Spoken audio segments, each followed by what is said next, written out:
পারি না। কতদিন ধরে এই হাঁটতে পারেন না যে? কতদিন ধরে আজকে? করবো না কতদিন, জি মাছ খাইলে কতদিন আবার হাঁটতে পারছি। হ্যাঁ, এখন একদম হাঁটতে পারছেন না কতদিন? 15-16 দিন। একটু নাড়ানোর চেষ্টা করেন তো দুই পা। আঙ্গুল পারা যায় না। দুই হাত উপরে তোলেন, হাত হাত তোলা যায়, হাতে অসুবিধা নেই। আচ্ছা ঠিক আছে।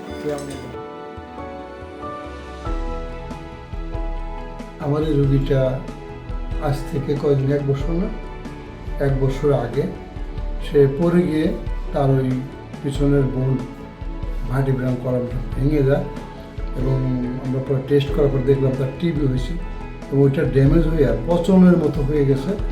একটা পাশে একটু কর্ড মনে ভালো আসছিল আর বাকিটাই একেবারে পচে গেছে, বোন টোন ভেঙে ভেঙে ভেঙে ভেঙে গুড়ি গুড়ির মতো হয়ে গেছে। তো ডাক্তার আমাদের বললেন যে এটাকে ট্রিটমেন্ট করা সম্ভব, তো সম্পূর্ণ ভালো হবে কি না আমি কনফার্ম না, তবে মোটামুটি একটা পাতা সচল হবে বলে আমি বিশ্বাস করি। বাকি আল্লাহর ইচ্ছা, আপনারা দোয়া করেন। তো আমরা বিশ্বাস করে ওর মাধ্যমে অপারেশন করাইলাম। উনি অপারেশন করলেন প্রায় 2-3 ঘন্টা 4 ঘন্টার মতন ওনার এখানে সময় লাগছে। উনি বললেন অপারেশন সাকসেস ইনশাল্লাহ। আমরা সেতে খুব আশাবাদী।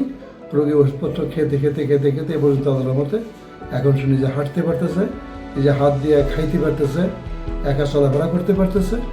হাই কোমোড চলাফেরা ইউজ করে, প্যান্ট কোমোড ইউজ করতে পারে না এবং তার বর্তমান অবস্থা বেশ ভালো। একটু হাঁটাচলাও করতে পারে সে, কিন্তু মাজা বা হাঁটু একটা পেইন করে মাঝে মাঝে, এইটা তার এখন সমস্যা বর্তমানে আছে আর কি। এই মতো অবস্থা আমরা আজকে এখানে আসছি আর কি। জি, অপারেশনের আগে আপনি হাঁটতে পারতেন? না, হাঁটতে পারতাম না। হাঁটতে পারতেন না, বিছানায় পড়ে গেছিলেন। বিছানা পড়ে। পা নাড়াতে পারতেন? না পা নাড়াতেও পারেন নাই। না, আজকে আপনি হাঁটতে পারছেন? হাঁটতে পারতাছি, আল্লাহ দিলে অনেক হাতে খাইতে হাতে খাইতে পারতাছি, আল্লাহ দিলে সুস্থ। আচ্ছা, আপনি খুশি তো? আমি খুশি। আলহামদুলিল্লাহ, ঠিক আছে। আপনার জন্য আমি দোয়া করি, আমাদের জন্য আপনি দোয়া করবেন। আমাকে দোয়া করেন। জি ঠিক আছে, অনেক আল্লাহ দিলে সুস্থ আছে। আলহামদুলিল্লাহ, ঠিক আছে।